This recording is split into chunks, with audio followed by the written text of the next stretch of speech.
Praise the Lord सर्वांना धन्यवाद. जोरदार टाळ्या पण येशूसाठी वाजवू.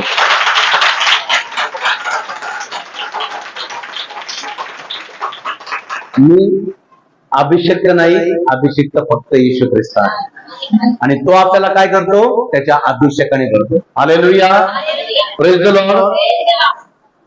आपण वचनामध्ये जाण्या अगोदर काही गोष्टी मी तुमच्यासोबत बोलणार आहे.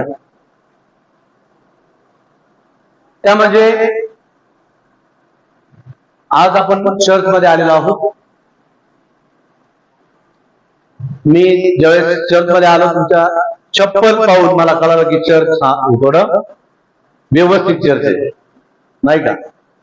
तुमच्या चपला मी पाहिल्या, सगळं एकदम सिस्टमॅटिक लावलेल्या होत्या.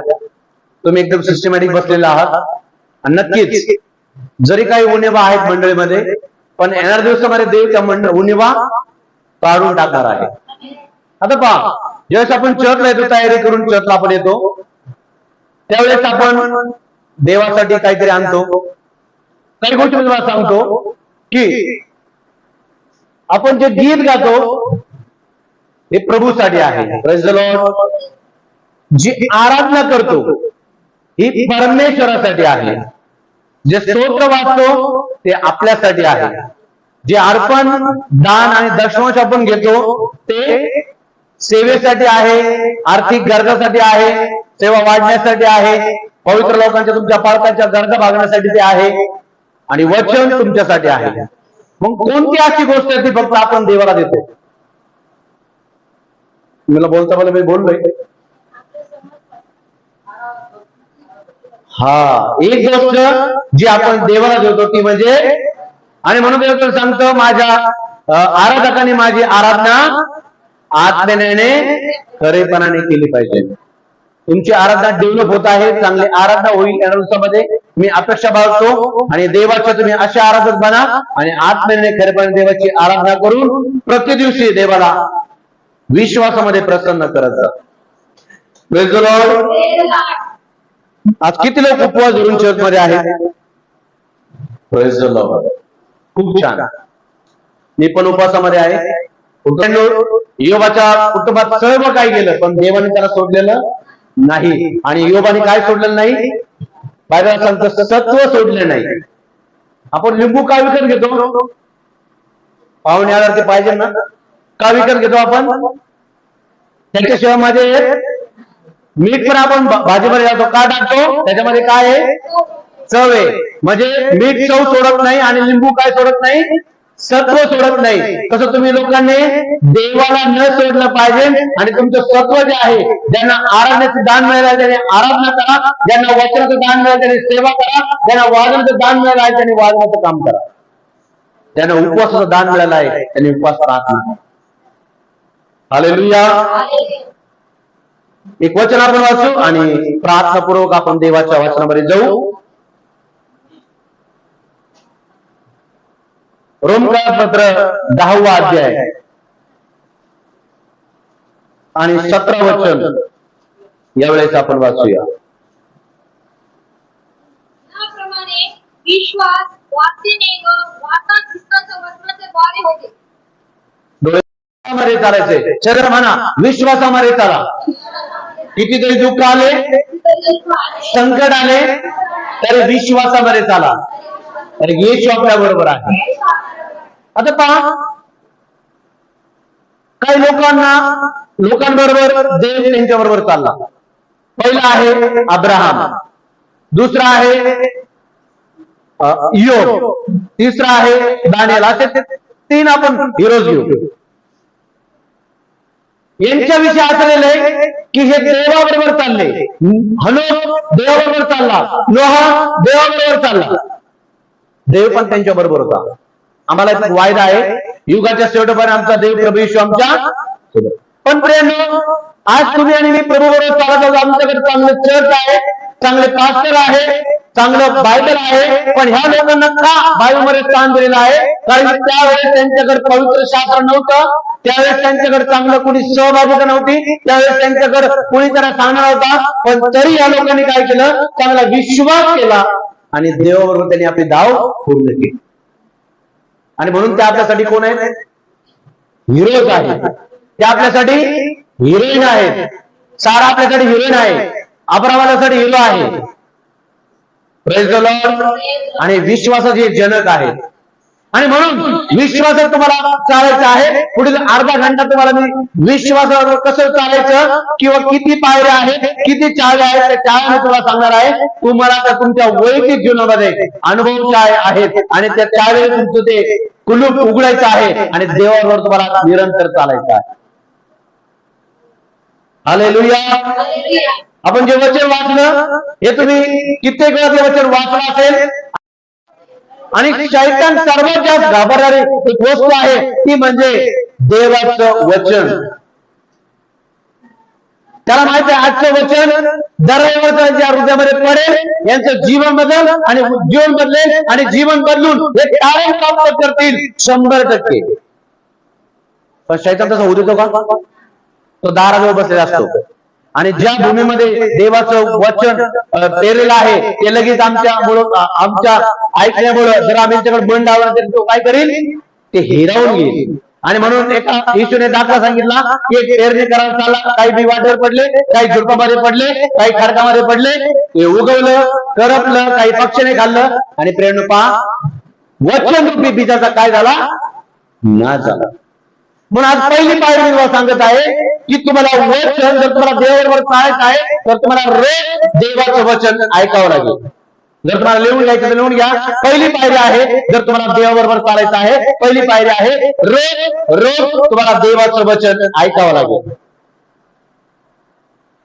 किती लोक रोज देवाचं वचन ऐकतात? मी देवाचा सेवक आहे. गेले 20 वर्षापासून मी देवाची सेवा करतो. पण माझा एक नियम आहे. तुम्ही तुमच्या पालकाला मोबाईल उघडायला सांगा आणि फक्त युट्यूब मध्ये किती मेसेज मी सेव्ह केलेले आहेत ते तुम्हाला सांगतो. माझ्या मोबाईल मध्ये 150 मेसेज. मला खूप वाईट वाटायचं. पण येशूने काय म्हटलं? तू आपली चिंता सर्व अरे मला तुझी. मी तुम्हाला एक प्रार्थना रिक्वेस्ट देतो. देवनार मला 20 लाखाचं घर देत आहे. Praise the Lord. जे शैतान बोलत होता तुला घर नाही पण शैतानापेक्षा माझ्या देवाने माझ्यासाठी चांगलं प्लॅनिंग केलेलं आहे. लवकर काही होण्यासाठी, लवकर ते घर मिळण्यासाठी मी तुम्हाला रिक्वेस्ट देऊन जातो. आणि ज्यावेळेस होईल नक्कीच तुम्हाला आमंत्रण दिलं जाईल आणि तुमच्या मंडळीला माझ्या चर्चमध्ये आमंत्रण असेल. हालेलुया. तुमच्या व्यतीत प्रार्थना आठवा. बापरे, शैतान आम्हाला तो विश्वासामध्ये पाहण्यासाठी पुष्कळ गोष्टी घेऊन येतो. काय प्रार्थना करते आणि काय होईल का? नाही प्रेरणा. जर तुम्हाला विश्वास आहे ना तर ह्या गोष्टी तुमच्या जीवनामध्ये नक्कीच करेल. तुम्हाला विश्वासामध्ये पहिली पायरी आपण काय पाहिली? तुम्हाला वचन बोलायचं आहे. दुसरं आहे घोषणा करायची आहे आणि तिसरं आहे वचनाला उत्पत्ती 15:5 होता. मग त्याला बाहेर आणून म्हटले, आकाशाकडे दृष्टी लाव. बस. देवाने आब्रामाला एक आज्ञा दिली होती. उत्पत्ती 12:1 मध्ये काय काय काय काय आज्ञा आहेत? काय काय आशीर्वाद आहेत? मी तुला राष्ट्राचा पिता बनवीन. पण ती गोष्ट घडली का? काय लागला? आणि अब्राम देवाला काय प्रार्थना करतो? देवा काय मी निसंतान या जगातून जाईल का? तुम्ही पण कधी कधी विचार करा, देवा मला माझ्या लेकराबाळाला घर होईल का? असा तुम्हाला प्रश्न आहे. पण स्तोत्र म्हटलंय जर परमेश्वर घर बांधत नाही तर ते बांधणाराचे श्रम व्यर्थ. हा फ्रेंड, तुमच्यासाठी देवाने इथं पण सोय केलेली आहे आणि स्वर्गात पण सोय केलेली आहे. योहान 14 मध्ये असं म्हटलंय, पहा मी तुमच्यासाठी, बोला, पहा मी तुमच्यासाठी जागा तयार करावा जात आहे. आणि ती झाली म्हणजे तुम्हाला एक उदाहरण सांगतो. ज्या स्वर्गामध्ये आपल्याला जायचं ते रस्ते कसे आहेत? शुद्ध सोन्याचे आहेत. जे तुम्ही अंगावर घालतात ते सोनं एक दिवस कुठं असेल? पायाखाली. आणि मग तो विचार करा, तो महल कसा असेल, तो प्लॉट कसा असेल. एक उदाहरण सांगतो. एका देवाच्या सेवकाला देवाने स्वर्गामध्ये नेलं. तिथं मस्तपैकी रस्ते होते सोन्याचे आणि प्रत्येक रोडच्या कडेला मोठमोठे बंगले उभे होते. आणि ते कोणाचे होते? विश्वासी लोकांचे होते. आणि मग हे सेवक जाताना विचारतो की प्रभू, मी तुझे खूप देशामध्ये सेवा केलेली आहे, माझं कोणतं घर आहे? येशू म्हणे, पुढे तुम्हाला दाखवतो की तुझं घर आहे. आणि मग सुंदर बंगला त्या सेवकाला येशूने दाखवला. त्या सेवकाला वाटलं हा बंगला नक्कीच माझा असेल. मी खूप पैसा खर्च केलाय, मी खूप देशामध्ये गेलोय, माझी सेवा बलदुप्त आहे, अनेक लोकांना मी प्रभूमध्ये आणलेला आहे. पण मग दुसऱ्या मध्ये प्रभू हा बंगला कोणाचा आहे? प्रभू त्याला म्हणतो, हा बंगला तुझा नाही. आणि सेवक फार दुःख होतो. मग सेवक उत्तर विचारतो, प्रभू हा बंगला कोणाचा आहे? आणि येशू त्याला उत्तर देतो, तुझी सेवा फलयुक्त व्हावी, तुझी सेवा वाढावी म्हणून तुझ्या चर्चमध्ये एक म्हातारी स्त्री आहे जी रात्रंदिवस तुझ्यासाठी प्रार्थना करते. हा बंगला त्याचा आहे, तिचा आहे. म्हणजे तुम्ही जे सेवकासाठी प्रार्थना करता, उपवास करता, तुमच्यासाठी स्वर्गामध्ये एक चांगली जागा देवाने तयार केलेली आहे. म्हणून उपास प्रार्थनेला दर्शक हजर राहतात. हालेलुया. देव अब्राहमाला काय म्हणतो? देवा तुम्हाला निसंताने जगातून नेणार आहेस का? देवाला काय करावं लागलं? अब्राहमाला रात्रीच्या वेळी घराच्या बाहेर, तुम्ही घरामध्ये बोर होता ना, म्हणून देवाने बाईचं बोलवलंय. रोज तेच टेन्शन, त्याच गोष्टी. पण देव तुम्हाला दर रविवारी कुठे बोलवतो? दर शुक्रवारी कुठे बोलवतो? इतर दिवशी कॉलेज करायला कुठे बोलवतो? नाही, घरोघरी. बाहेर थोडं गरजेचं आहे. टेन्शन, चिंता करत जातो. आणि मग देव आपल्याला काय म्हटलं पहा, 15:5. मग त्याने त्याला बाहेर आणून म्हटले, परमेश्वराने बाहेर आणून म्हटले, आकाशाकडे दृष्टी लाव. कुठे दृष्टी लावा? आकाशाकडे दृष्टी लाव. वाचा. तुला हे तारे मोजवतील. आता हे अब्राहमाने तारे मोज. अब्राहमाने सुरुवात केली. अब्राहमाला गिनती आली आणि मग देव अब्राहमाला काय म्हटला? वाचा. मग त्याने त्याला सांगितले, तुझी संतती अशी तुझी संतती मी कसा करेल? म्हणजे जोपर्यंत त्याने वचनाची घोषणा केली नाही, जोपर्यंत देव अब्राहमाला बोलला नाही, तोपर्यंत त्याने विश्वास धरला. देवाने खूप मोठे 5 प्रकारचे आशीर्वाद उत्पत्ती 12 मध्ये दिलेले आहेत, पण त्याने त्याचा विश्वास ठेवला का? तो पण विश्वास ठेवला. पण ज्या देवाने त्याला बाहेर बोलवलं आणि देव म्हणतो, या आकाशातील तारगण एवढे मी तुझी संतती करेल. तुम्हाला माहित आहे एक अब्राम, त्याची आपण कोण आहे? आज जगामध्ये किती लोकसंख्या कोणी सांगाल का? 8 खरब लोकसंख्या आहे. आता तुम्ही म्हणाल आम्ही अब्राम संतान आहात का? हो. ज्यावेळेस तुम्ही ईश्वर विश्वास करता, तुम्ही अब्रामाच्या आणि येशूच्या वंशामुळे तुमचं नाव जोडलं जातं. इब्राहिम पत्र 11 अध्याय तुम्ही वाचा. तो 11 अध्याय काही शास्त्रज्ञ म्हणतात, काही विज्ञान पंडित म्हणतात तो अपूर्ण आहे. का? कारण ज्यांनी विश्वास करण्याचं नाव ठेवलंय. आता बापरे, ज्यांचं जिथे शेवट झालं ना, तिथे आपलं पण नाव येणार आहे की त्या बहिणीने याच्यासाठी कसा विश्वास केला, कसं विश्वासामध्ये चालली, त्या भावाने कसा विश्वास केला, त्या बहिणीने कसा विश्वास केला, ही विश्वास लिस्ट पूर्ण होणार आहे. हालेलुया. स्वर्गात पूर्ण झालेली आहे की तुम्ही विश्वास. आणि म्हणून पौल म्हणतो, विश्वास राखलेला आहे, धाव संपूर्ण राखण्यासाठी काय आहे? तारण्याचा किंवा नीतिमानाचा मुकुट देवाने ठेवलेला आहे. हालेलुया. 4थी गोष्ट आपण पाहूया. अन्य भाषेमध्ये प्रार्थना करायची आहे. किती लोक अन्य भाषेमध्ये प्रार्थना करतात? चांगली गोष्ट आहे.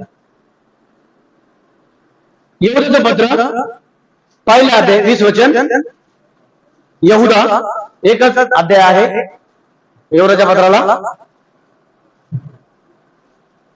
प्रिय जन हो, तुम्ही तर आपल्या परम पवित्र विश्वासावर स्वतःची रचना करा. पवित्र आत्म्याने प्रार्थना करा. परम पवित्र विश्वासावर स्वतःची काय करा? रचना करा. यहुदा 21. आता उदाहरणार्थ एखाद्या व्यक्तीला ना त्याला खूप जड वजन उचलायचंय, मग तो व्यक्ती लगेच जाईल आणि 100 किलोचं वजन उचलेल का? उचलेल का? काय करणार त्यासाठी? जिम मध्ये जाऊन त्याची प्रॅक्टिस करावं लागेल. 1 किलो पासून सुरुवात करावी लागेल. 10, 20, 30, 50, 70 आणि नंतर तसे डायरेक्ट 100 किलो कोणी उचलू शकत. देवाचा सेवक आम्हाला या वचनामध्ये काय सांगण्याचा प्रयत्न करतो? 31 वाचा, पहिला 31 वचन. सार्वकालिक जीवनासाठी सार्वकालिक जीवनासाठी आपला जो प्रभू येशू ख्रिस्त आहे दयेची वाट पहा. त्याच्या दयेची वाट पहा. पहिला अध्याय 20 वचन. 20 वचन. प्रियजन हो, प्रियजन हो, तुम्ही तर आपल्या परमपवित्र तुमचा जो विश्वास आहे तो कसा आहे? आता पहा, देव पवित्र आहे, येशू पवित्र, पण ह्या पवित्र लोकांना जोडणारा काय आहे? तुमचा विश्वास हा परम पवित्र आहे, पवित्र आहे. हालेलुया. हालेलुया. आणि विश्वास ज्या दिवशी तुम्ही केला तुमचं काय झालं? कारण झालं. 5वी गोष्ट आपण पाहू, यशाया 54:14. धार्मिकपणे तू खंबीर होशील, जाचापासून दूर राहशील, का की तुला भीती उरणार नाही. तू धाचापासून दूर राहशील, तो तुझ जवळ येणार नाही. पहा, तुझवर गर्दी झाली, ती मत सोडून झाली नाही. तुझ्यावर कोण गर्दी करीतो, तो करीन तो तुझमुळे पडेल. बस. यशाया 54:14 मध्ये असं म्हटलंय की तुम्हाला देवाच्या धार्मिकतेमध्ये तुम्हाला काय व्हायचंय? सिद्ध व्हायचंय. म्हणजे तुम्हाला धार्मिकतेमध्ये मुळे व्हायचंय. मग तुम्ही कसे व्हाल? पुन्हा एक आता ताई, 54:14. धार्मिकपणे तू खंबीर होशील, धार्मिकतेमुळे तू काय होशील? खंबीर होशील. आता बापरे, एक उदाहरण सांगतो. अमेरिकेमध्ये बर्फ पडतो, तुम्हाला माहित आहे, आणि त्या बर्फामध्ये तुम्ही अशा कपड्यावर चर्चला जाऊ शकत. तुम्हाला उबदार कपडे घालून चर्चला जावं लागतं. 4 व्हीलर कार मध्ये, काचा बंद कार मध्ये तुम्हाला जावं लागतं आणि तसंच घरी यावं लागतं. एक पती आपल्या स्त्रीला म्हटला तू आज चर्चला जाऊ नको, आणि जर गेली मी तुला बाहेर ठेवली. त्या ठिकाणी सायंकाळी चर्च होतं, 6 ते 8 गेले. पतीच्या आज्ञा म्हणून ती चर्चला गेली. संध्याकाळी 9 वाजता घरी आली आणि दरवाजा ठोठवला. पतीने रागाच्या भरेमध्ये दरवाजा उघडला. त्या स्त्रीकडे फक्त एक स्वतःची पॅन्ट होती, कोट होता आणि त्याच्यावर जर्किंग होती, टोपी वगैरे असेल.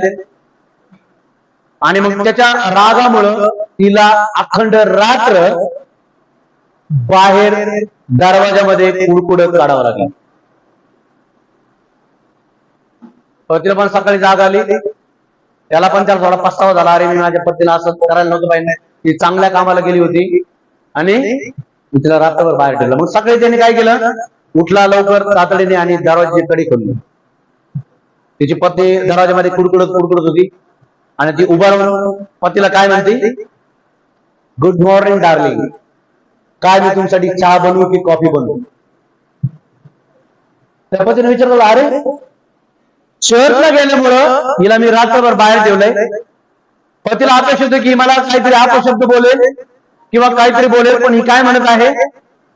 अशा कोणत्या देवाची आराधना करते, अशा कोणत्या देवाची उपासना करते? मला तो देव पाहायचाय, मला चर्चला जायचंय. आणि प्रेरक तिच्या या बेळीमुळं, तिच्या या स्वभावामुळे तिचा पती पण बदलला. आता हीच घटना जर तुमच्या बरोबर घडली अशी तर हा मेल्या मुर्द्या. उदाहरणार्थ रात्रभर मग तू बाहेर ठेवलं, तुला जेवण मिळणार? बदलले का पती? मुलं बदलतील का? सून बदलतील का? शेजारी बदलतील का? नाही बदलणार. तुम्हाला त्या धार्मिकतेमध्ये स्वतःला सिद्ध करावं लागेल की तुमचा देव तुम्ही शांतीचा रात्रभर आहे. तुम्हाला घरामध्ये शांती प्रस्थापित करावं लागेल. वचन सांगतं की स्वतःला धार्मिकतेमध्ये सिद्ध करा. म्हणून येशू म्हटला, कोणी जर तुमच्या तर आणि दुसऱ्या मारली तर मग त्याची गचाडी जर असं म्हटलंय का? त्यांना क्षमा करा. येशू ख्रिस्ताने काय म्हटलं? प्रभू हे काय कर त्यांना माहीत, तू त्यांना काय कर. आणि त्याच्या क्षमेमुळे कोण बदलला? दुसरा चोर बदलला. असं तुम्हाला धार्मिक सिद्ध करावं लागेल. घरी जाऊन कधीच भांडण करू नका. तुम्ही ज्यावेळेस बायबल घेऊन तुम्ही घरी जाता मग ते तुम्हाला ओरडतो, ऐकून घ्या, 2 शिव्या पण ऐकून घ्या. पण ज्यावेळेस तुम्ही शांत बसाल ना, ज्यावेळेस तुम्ही भांडाल ना, तर लोक तुम्हाला काय म्हणतील, आता ताई भाऊ चर्चून आले आणि भांडत आहेत. ते तुमच्या चर्चला कधीच येणार नाही, ते तुमची स्वार्थ कधीच ऐकणार नाही, ते तुमची प्रार्थना कधीच ऐकून घेणार. पण ज्यावेळेस तुम्ही तो अत्याचार सहन करताना त्यांच्या मनावर परिणाम होईल. या स्त्रीसारखा देव तुमच्या परीचं मन बदलेल. हालेलुया. म्हणून ख्रिस्ताची धार्मिकता सिद्ध करा. फक्त पांढरी साडी आणि हातामध्ये बायबल घेऊन तुम्ही धार्मिक होत नाही. तुम्हाला तसं चालावं लागेल, तुम्हाला त्रास सहन करावा लागेल, तुम्हाला दुःख सहन करावं लागेल, मरेपर्यंत तुम्हाला विश्वासामध्ये राहावं लागेल. येशूची धार्मिकता काय करा? सिद्ध करा. 6वी गोष्ट पाहू, देवाची महिमा तुम्हाला करावं लागेल.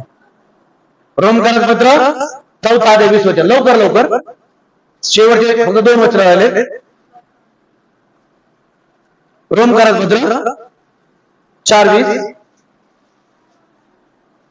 परंतु देवाच्या अभिवचनाकडे पाहून तो अविश्वासामुळे डळमळला नाही, तर विश्वासाने सबळ होऊन त्याने देवाचे गौरव केले.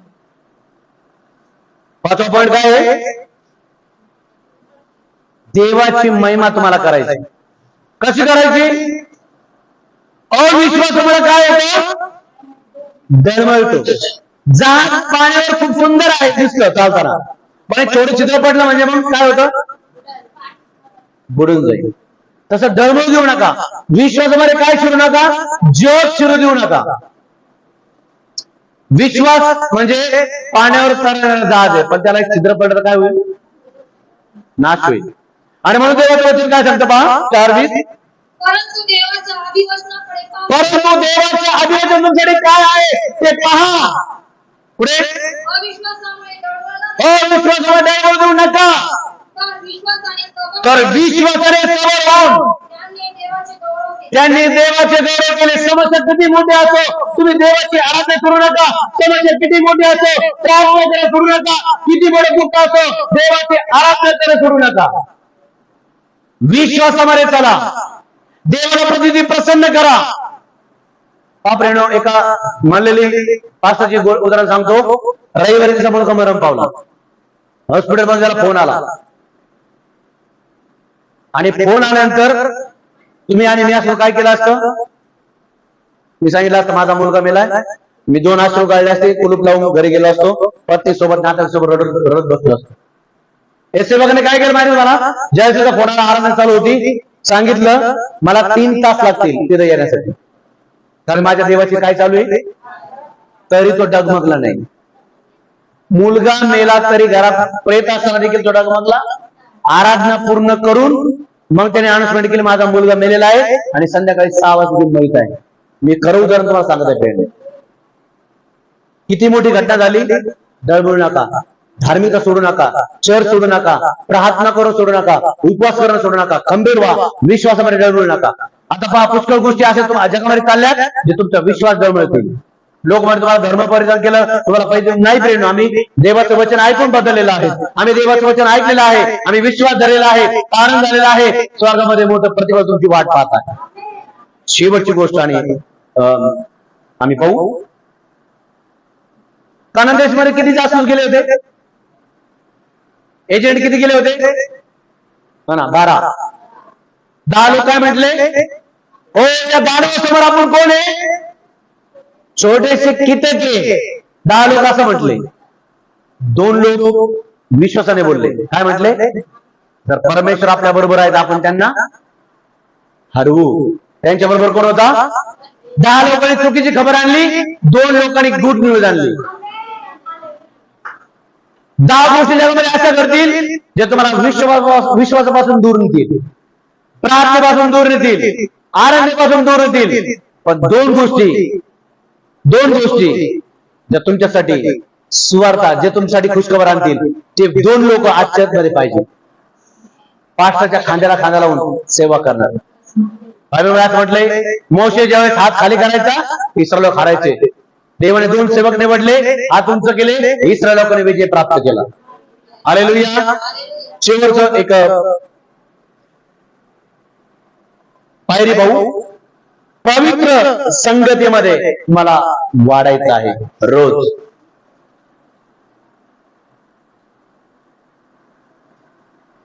ही तुमची काय आहे? इब्राहिम लोकांच्या पत्रामध्ये असं म्हटलंय, जसा तो दिवस जवळ येत आहे तसे तुम्ही तुमचं एकत्र येणं सोडू नका. तो दिवस म्हणजे काय? नवरी सजलेली आहे, नवरदेव येणार आहे.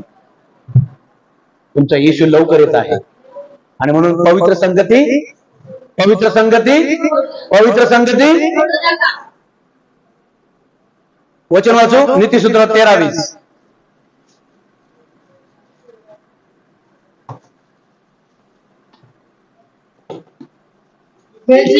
सोबत कर म्हणजे तुझे होते. आता जोखमी कष्ट पाहू. आता एक प्रश्न विचारतो. असं आज लोक ठीकठाक आले ना, कधी कधी लोक भरपूर येत असतात. असं काय होतं लोक चर्च बुडवतात? आज किती लोक वाटलं की आज नको चर्चला जायला? खरं नाही बोला. आज वाटलं होतं की आज आराधना नाही करायची, चर्चला जायचं असं मनातून वाटलं होतं. मनातून तुम्ही आज ध्यान येत आहेत असं वाटलं होतं कोणाला की नको आज चर्च कॅन्सल करू, पुढच्या हप्त्यात जाऊ, असं वाटलं होतं का? नाही ना. चांगलं, तुमच्यासाठी एक जोरदार टाळा तुम्ही वाजवा. आता काय होतं, आपण संघर्षासाठी तयार आहे, प्रार्थनेसाठी तयार आहे, पण आपले शेजारी काय आहे? विधर्मी आहे. मग त्यांच्या मनात काय नाही? प्रार्थना नाही, आराधना नाही, देवाचं भय नाही. म्हणून आपल्याला कधी कधी काय वाटतं, चला आज पण आपल्या चर्चला जायचं. पण वचन काय सांगतात त्याच्याकडे लक्ष द्या. नीती वचन पासून शेवटचं वचन आहे, सोबत कोणाची जरा. मी नेहमी माझ्या चर्चेत गोष्ट सांगतो, नेहमी अशा लोकांनी संगती करा जे तुमच्यापेक्षा उबदार आहेत. म्हणजे जर तुमच्याकडे सामर्थ्य तुम्ही उबदार आहे, पण तुम्ही जर गार लोकांची संगती केली तर जगीर लोक संगती केली तुम्ही पण. आणि नेहमी काय होतं, कुत्रे कुठं आळ करता माहिती मला? गार चुलीमध्ये, गरम चुलीमध्ये जाऊ बरं कुत्र काय होईल? ओरडत पडत. गरम लोकांपाशी काय म्हणून दुष्ट आत्मे काय होतात? दुष्ट आत्म्याची जागा कुठे माहिती मला? पौलुस म्हणतो शैतान तुमच्या कुठं असेल, पण त्याला आपण जागा कुठे दिली? हा प्रॉब्लेम आहे आपला कृषी लोकांचा. त्याची जागा कुठे? पायतान पण त्याची जागा नाहीये, पण त्याला आपण स्थान कुठे दिले? आणि म्हणून गरम राहा, अशा लोकांची संगती करा जे तुमच्यापेक्षा पवित्र आहे, जे तुमच्यापेक्षा अभिषिक्त आहे. थंड लोकांसोबत जगी लोक संगती कराल तर तुम्ही या वाचनाप्रमाणे व्हाल. बायबल सांगतो तुम्हाला संगती कोणासंग करा? तुमची सहभागी कोणासंग ठेवा? शुद्ध लोकांसोबत, प्रार्थना करणाऱ्या लोकांसोबत, उपवास करणाऱ्या लोकांसोबत तुमची संगती तुम्ही ठेवा. आणि जर दुष्टाबरोबर संगती केली तर तुम्ही पण दुष्ट व्हा. एक उदाहरण सांगतो, शेवटचा आणि लास्ट. 4 मित्र आहेत. 3 मित्र दारूच्या ग्लासामध्ये दारू पित आहे आणि 4था मित्र त्या ग्लासामध्ये दूध पित आहे. पाहणारे लोक काय म्हणतील? तो काय पितोय? म्हणून आपण लक्षात ठेवा, संगती कोणासंग करतोय हे महत्वपूर्ण असा. 7 पॉइंट पाहू आणि बंद करू. पहिला पॉइंट पाहू आपण, जर तुम्ही लिहून घेतला असेल तर. निरंतर वचन ऐकायचं आहे. दुसरं वचनाची. तिसरं